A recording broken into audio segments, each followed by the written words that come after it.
فدق تو ہے، لیکن باغ فدق آپ نے کبھی سوچا ایک چھوٹے سا باغ کے لیے رسول کی بیٹی جائے گی؟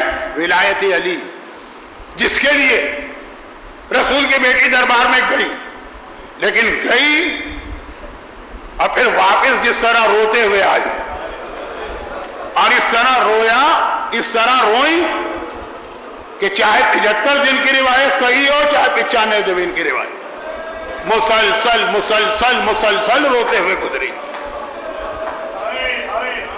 دربار سے فاطمہ کا واپس آنا، ایک جملہ محاورتاً کہہ دوں توہین نہ سمجھیے گا، دربار سے فاطمہ کا خالی ہاتھ واپس آنا،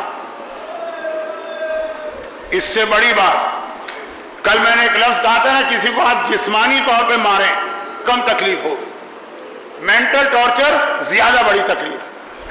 فاطمہ کو حق نہیں دینا تھا، نہ دیتے، گرچہ فاطمہ کا مقصد وہ باغ نہیں تھا، کوئی اور تھا، کوئی اور مسئلہ تھا۔ یہی وجہ ہے جب علی کے ہاتھ پہ خلافت آئی، علی نے یہ باغ نہیں لیا، کہ باغ کو مسئلہ ہی نہیں تھا، مسئلہ ولایت تھی۔ لیکن فاطمہ کا دعویٰ رد کر دیا گیا، فاطمہ خالی ہاتھ واپس آئیں۔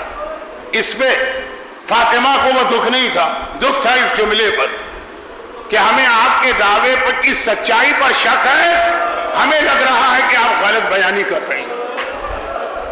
آیہ مباہلہ جسے پیغمبر کا گواہ بنائے، سچا قرار دے، فاطمہ کے بدن پہ جو کوڑا پڑا اس کی تکلیف کم تھی، اور فاطمہ کو جو جھوٹا قرار دیا گیا اس کی تکلیف زیادہ تھی۔ اور فاطمہ کے بدن کا کوڑا بھی ایک عجیب مصائب کی منزل ہے۔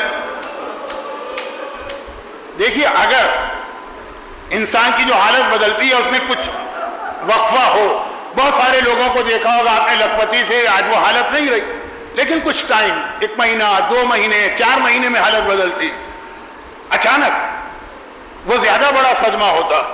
فاطمہ نے یہ دیکھا کہ میرے گھر کا دروازہ اتنا قابل احترام ہے کہ 28 صفر کو جب میرا بابا میری گود میں سر رکھے غشی کے عالم میں تھا تو دروازے پہ دستک کی آواز آتی ہے، فاطمہ آہستہ سے پوچھتی ہے کون ہے؟ آنے والے نے کہا میں رسول سے ملاقات کے لیے آیا۔ فاطمہ نے آہستہ سے کہا میرا بابا کئی راتوں سے بے چین اور بے آرام تھا، آج بڑی مشکل سے نیند آئی ہے، بعد میں آ جانا۔ خاموشی، تھوڑی دیر بعد پھر دستک کی آواز، فاطمہ نے پوچھا کون ہے؟ وہی آواز، رسول سے ملاقات کرنا چاہتا ہوں۔ پھر فاطمہ کا جواب، میرا بابا کئی راتوں کے بعد آج مشکل سے سویا۔ پھر خاموشی، تھوڑی دیر گزری، پھر دستک کی آواز، پھر فاطمہ نے پوچھا کون؟ وہی آواز آ رہی، رسول کی زیارت کرنا ہے، ملاقات۔ اب فاطمہ کو جلال آ گئے، آواز بلند ہو گئی، اے آنے والے، بار بار تجھے بتایا میرے بابا کو بے آرام نہ کر، کسی اور وقت آ جاتا، لیکن اس سے پہلے کہ وہ آنے والا کچھ کہے پیغمبر نے آنکھیں کھولی اور کہا کہ فاطمہ بیٹی اس آنے والے کو آنے کی اجازت دے دو۔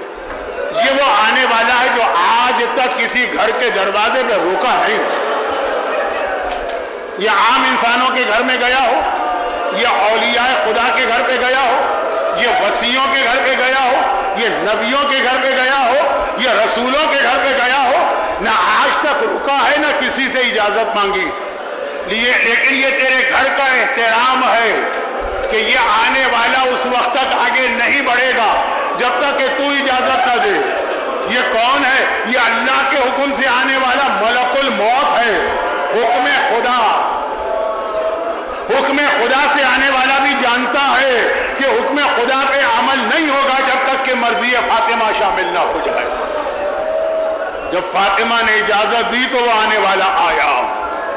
یہ احترام فاطمہ نے ساری زندگی تو دیکھا، لیکن ابھی بھی دیکھا، ابھی اور ابھی چند ہی گھنٹے گزرے ہوں گے کہ ایک مرتبہ فاطمہ جو اپنے بابا کا ماتم کرتے ہوئے صف عزا پہ بیٹھی ہیں، دروازے کے پیچھے سے کسی کی آواز سنائی دیتی ہے، اے رسول کی بیٹی اپنے گھر کا دروازہ کھولو، ہمیں ابو الحسن کو گرفتار کرنا ہے، اور اگر تم نے گھر کا دروازہ نہ کھولا تو ہم تمہارے گھر کا دروازہ جلا دیں گے۔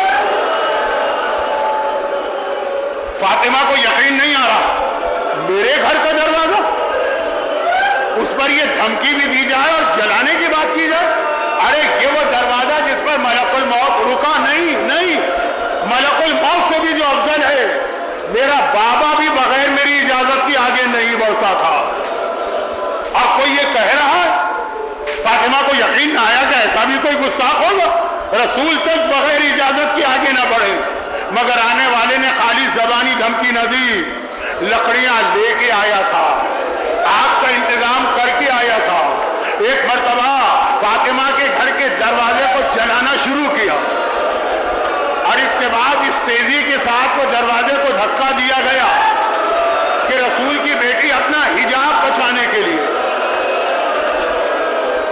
ایک دم دروازہ پش کر کے کھولا گیا، اپنا حجاب بچانے کے لیے دروازے کے پیچھے چلی گئی، آنے والا دروازے کو دھکیلتا گیا، یہاں تک کہ دیوار اور دروازے کے بیچ میں رسول کی بیٹی اس طرح سے دبی کہ غش کھا کے زمین پہ گری اور محسن شہید ہوا۔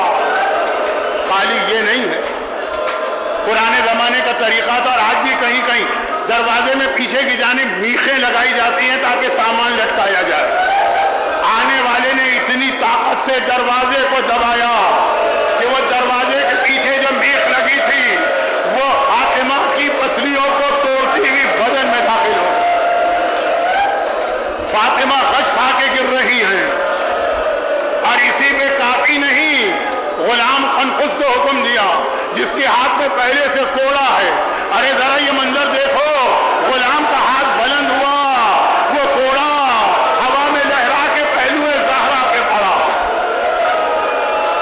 بس آخری دو جملے، اور اس طرح سے یہ کوڑا پڑا کہ 75 یا 95 دن کے بعد جب میرا مولا فاطمہ کو غسل میت دے رہا ہے تو زینب جو حجرے کے باہر کھڑی تھی بابا کے چیخ کے رونے کی آواز سن رہی ہے۔ کل میں نے کہا تھا نا کہ علی جیسا ماتمی بھی کم ملے گا۔